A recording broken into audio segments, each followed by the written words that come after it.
ನಮಸ್ಕಾರ, welcome back to my YouTube channel. ಇವತ್ತು ನಮ್ಮ ಮನೆಗೆ ಒಬ್ರು ಗೆಸ್ಟ್ ಬರ್ತಿದ್ದಾರೆ. ಆ ಗೆಸ್ಟ್ ಯಾರು ಅಂತ ಗೊತ್ತಾಗಬೇಕು ಅಂದರೆ ನಮ್ಮ ವಿಡಿಯೋನ ಫುಲ್ ನೋಡಿ. ಚಾಪ್ಸ್ ಮಾಡೋಕ್ಕೆ ಫಸ್ಟು ಚಿಕನ್ನ ಮ್ಯಾರಿಗ್ನೇಷನ್ ಮಾಡಿ ಇಟ್ಕೋಬೇಕು. ಆ ಮ್ಯಾರಿಗ್ನೇಷನ್ಗೆ ಏನೇನು ತೊಗೊಂಡಿದ್ದೀವಿ ಅಂದರೆ 15 ಹಸಿಮೆಣ್ಸಿನ್ಕಾಯಿ, ನಿಮಗೆ ಎಷ್ಟು ಖಾರ ಬೇಕೋ ಅದನ್ನು ನೋಡಿ ತೊಗೊಳ್ಳಿ. ಇದು ಮೀಡಿಯಮ್ ಖಾರ ಇರೋದ್ರಿಂದ 15 ಹಸಿಮೆಣ್ಸಿನ್ಕಾಯಿ ತೊಗೊಂಡಿದ್ದೀವಿ. ಹಾಗೆ ಶುಂಠಿ, 2 ಗೆಡ್ಡೆ ಬೆಳ್ಳುಳ್ಳಿ ತೊಗೊಂಡಿದ್ದೀವಿ. ಹಾಗೆ ಒಂದು 10ರಿಂದ 12 ಗೋಡಂಬಿ, ಹಾಗೆ 1 ಹಿಡಿಯಷ್ಟು ಕೊತ್ತಂಬರಿ ಸೊಪ್ಪು ತೊಗೊಂಡಿದ್ದೀವಿ. ಇದನ್ನೆಲ್ಲ ಮಿಕ್ಸಿಗೆ ಹಾಕಿ ಗ್ರೈಂಡ್ ಮಾಡ್ಕೊಂಡು ಈ ಥರ ನೀಟಿಗೆ ರುಬ್ಕೊಳ್ಳಿ. ಪೇಸ್ಟ್ನೆಲ್ಲ ಫುಲ್ಲು ನೈಸಾಗಿರಬೇಕು. ತರಿ ಇದ್ದರೆ ಬಾಯಿಗೆ ಸಿಕ್ಬಿಡುತ್ತೆ. ಈ ಥರ ನೈಸಾಗಿ ರುಬ್ಕೊಂಡಾದಮೇಲೆ ನೆಕ್ಸ್ಟು ತೊಳೆದಿರೋಂಥ ಚಿಕನ್ ತೊಗೊಂಡು ಅದಕ್ಕೆ ಮ್ಯಾರಿಗ್ನೇಷನ್ಗೆ ಏನೇನು ಬೇಕು ಅಂದರೆ ತೊಳೆದಿರೋ ಚಿಕನ್ ನೀಟಾಗಿ ತೊಳೆದಾದ್ಮೇಲೆ ನಿಮಗೆ ರುಚಿಗೆ ತಕ್ಕಷ್ಟು ಉಪ್ಪು, ರುಚಿಗೆ ಎಷ್ಟು ಬೇಕೋ ಅಷ್ಟು ನೋಡ್ಕೊಂಡು ಹಾಕಿ. ಉಪ್ಪು ಸ್ವಲ್ಪ ಕಮ್ಮಿನೇ ಹಾಕ್ಕೊಂಡಿರಿ, ಆಮೇಲೆ ಬೇಕಾದ್ರೆ ಹಾಕ್ಬೋದು. ರುಚಿಗೆ ತಕ್ಕಷ್ಟು ಉಪ್ಪು, ಹಾಗೆ 1 ಟೇಬಲ್ ಸ್ಪೂನಷ್ಟು ಅರಿಶಿಣ ಪುಡಿ ಹಾಕಬೇಕು. ಚಿಕನ್ ತೊಳೆದಿರಾಗ ಹಾಕಿದರೆ ಬೇಡ, ಇಲ್ಲಾಂದರೆ ಇವಾಗ ಹಾಕ್ಕೊಳ್ಳಿ. 1 ಟೇಬಲ್ ಸ್ಪೂನಷ್ಟು, ಹಾಗೆ 2 ಸ್ಪೂನಷ್ಟು ಮೊಸರು ಹಾಕ್ಕೊಳ್ಳಿ. ಮೊಸರು ಹಾಕಿದ್ರೆ ಟೇಸ್ಟ್ ಬರುತ್ತೆ ಅಂತ ಮೊಸರು ಹಾಕ್ತಿರೋದು. 2 ಅಥವಾ 3 ಸ್ಪೂನ್ ಆಗುವಷ್ಟು ಮೊಸರು ಹಾಕ್ಕೊಂಡಾದ್ಮೇಲೆ ನೀವು ಪೇಸ್ಟ್ ಮಾಡಿ ಇಟ್ಕೊಂಡಿದ್ರಲ್ಲ ಇದನ್ನು ಹಾಕಿ ಚೆನ್ನಾಗಿ ಮಿಕ್ಸ್ ಮಾಡಿ. ಈ ಪೇಸ್ಟನ್ನು ಹಾಕಿ ಚೆನ್ನಾಗಿ ಮಿಕ್ಸ್ ಮಾಡಿ. ಆಫ್ಟರ್ 30 ಮಿನಿಟ್ಸ್ ಆದಮೇಲೆ, ಆಫ್ಟರ್ 30 ಮಿನಿಟ್ಸ್ ಅಥವಾ 1 ಅವರ್ ಬಿಟ್ಟಷ್ಟು ಚಿಕನ್ಗೆ ಜಾಸ್ತಿ ಚೆನ್ನಾಗಿ ಪೇಸ್ಟು ಹೊಂದ್ಕೊಂಡಿರುತ್ತೆ. ನೀವು ನೋಡಿಕೊಂಡು ಟೈಮ್ ಇದ್ದರೆ 30 ಮಿನಿಟ್ಸ್ ಬಿಡಿ, ಇನ್ನೂ ಜಾಸ್ತಿ ಟೈಮ್ ಇದ್ದರೆ 1 ಅವರ್ ಬಿಡಿ, ಇಲ್ಲಾಂದರೆ 10 ಮಿನಿಟ್ಸಲ್ಲಿ ಮಾಡಿ. ಎಲ್ಲ ಪೀಸ್ಗೂ ಎಲ್ಲ ಮಸಾಲೆನೂ ಹೋಗೋ ಥರ ನೀಟಾಗಿ ಮಿಕ್ಸ್ ಮಾಡಿ 30 ಮಿನಿಟ್ಸ್ ಅಥವಾ 1 ಅವರ್ ಬಿಟ್ಟು ಮತ್ತೆ ಸಿಗುತ್ತೀವಿ. ಒಂದು ಪ್ಯಾನ್ ಇಟ್ಟು, ಪ್ಯಾನ್ ಬಿಸಿಯಾದ ನಂತರ 1-2 ಟೇಬಲ್ ಸ್ಪೂನ್ ಎಣ್ಣೆ ಹಾಕಿ, 2 ಇಲ್ಲ 3 ತುಪ್ಪ ತಿಂತೀನಿ ಅಂದರೆ ತುಪ್ಪನೂ ಹಾಕ್ಬೋದು. ತುಪ್ಪ ತಿನ್ನಲ್ಲ ಅಂದರೆ ಸ್ವಲ್ಪ ಎಣ್ಣೆ ಜಾಸ್ತಿ ಹಾಕ್ಕೊಳ್ಳಿ. ತುಪ್ಪ ತಿಂತೀನಿ ಅಂದರೆ ಅದೊಂದು 3-2 ಟೇಬಲ್ ಸ್ಪೂನ್ ತುಪ್ಪ ಹಾಕಿ ಚೆನ್ನಾಗಿ ಕಾಯಕ್ಕೆ ಬಿಡಿ.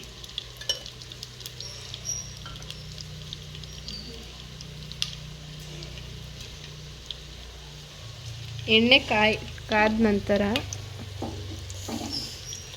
ಜೀರಿಗೆ ಹಾಕಿ, ಸ್ವಲ್ಪ ಜೀರಿಗೆ ಹಾಕಿ ನೆಕ್ಸ್ಟು ಈರುಳ್ಳಿ ಹಾಕಿ.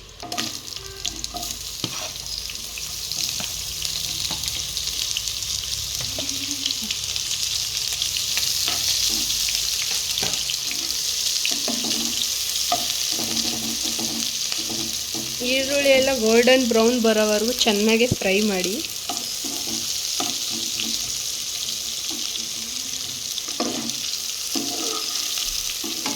ಸಿಂಪಲಾಗಿ ಜಸ್ಟ್ ಒಂದು 30 ಮಿನಿಟ್ಸ್ ಇದ್ದರೆ ಚಿಕನ್ ಚಾಪ್ಸ್ ಮಾಡೋಕ್ಕೆ ರೆಡಿಯಾಗಿರುತ್ತೆ. ಬ್ಯಾಚುಲರ್ಸ್ ಎಲ್ಲ ಬೇಗ ಮಾಡ್ಕೋಬೋದು. ನೀವು ಒಂದ್ಸಲಿ ಮನೇಲಿ ಟ್ರೈ ಮಾಡಿ. ನಾವೇನೇನು ರೆಸಿಪಿ ಹಾಕ್ತೀವಿ ಅದನ್ನೆಲ್ಲ ನೀವು ಒಂದ್ಸಲಿ ಮನೇಲಿ ಟ್ರೈ ಮಾಡಿ ನಮ್ಗೆ ಕಮೆಂಟ್ ಮಾಡಿ ತಿಳಿಸಿ ಯಾವ ಥರ ಬಂತು ಏನು ಅಂತ.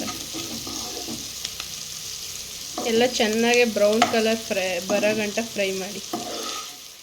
ಈರುಳ್ಳಿ ಎಲ್ಲ ಈ ಥರ ಗೋಲ್ಡನ್ ಬ್ರೌನ್ ಆದಮೇಲೆ ನೀವು ಮ್ಯಾರಿಗ್ನೇಷನ್ ಮಾಡಿ 30 ಮಿನಿಟ್ಸ್ ಬಿಟ್ಟಿರ್ತೀರಲ್ಲ, ಆ ಚಿಕನ್ನ ಡೈರೆಕ್ಟು ಇದಕ್ಕೆ ಅಪ್ಲೈ ಮಾಡಿ.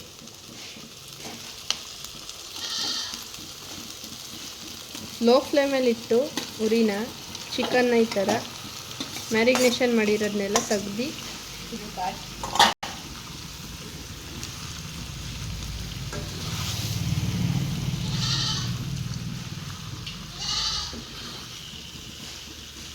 ಫುಲ್ಲು ಈ ಥರ ಮಿಕ್ಸ್ ಮಾಡಿದ ನಂತರ ಒಂದು 10 ನಿಮಿಷ ಚೆನ್ನಾಗಿ ಅದರಲ್ಲಿ ಚಿಕನಲ್ಲಿ ನೀರೆಲ್ಲ ಬಿಟ್ಕೊಳ್ಳೋವರೆಗೂ ಚೆನ್ನಾಗಿ ಬೇಯಿಸಿ. ಚಿಕನ್ನ 10 ನಿಮಿಷ ಬೇಯಿಸಾಗಿದ ನಂತರ ಸ್ವಲ್ಪ ಗರಂ ಮಸಾಲ ಹಾಕಿ, ಸ್ವಲ್ಪ ಖಾರ ನೋಡ್ಕೊಂಡು ನಿಮ್ಗೆ ಎಷ್ಟು ಬೇಕೋ ಅಷ್ಟು ನೋಡಿಕೊಂಡು ಗರಂ ಮಸಾಲ ಹಾಕಿದ ತಕ್ಷಣ ಕೊತ್ತಂಬರಿ ಸೊಪ್ಪು ಉದುರಿಸಿದ್ರೆ ಚಿಕನ್ ಚಾಪ್ಸ್ ರೆಡಿ. ಒಂದು 5 ನಿಮಿಷ ಬೇಯಕ್ಕೆ ಬಿಡಿ. ಗರಂ ಮಸಾಲ ಸ್ವಲ್ಪ ಖಾರ ಇರೋದು ಬೇಯ್ದಮೇಲೆ ಸರ್ವ್ ಮಾಡಿಕೊಂಡು ತಿನ್ನಿ. ನಮ್ಗೆ ಎಷ್ಟು ಬಂದಿದ್ದಾರಲ್ಲ ಅವ್ರ ಕೈಲಿ ಟೇಸ್ಟ್ ನೋಡಿ ಹೇಳಿಸ್ತೀವಿ ಯಾವ ಥರ ಬಂದಿದೆ ಅಂತ.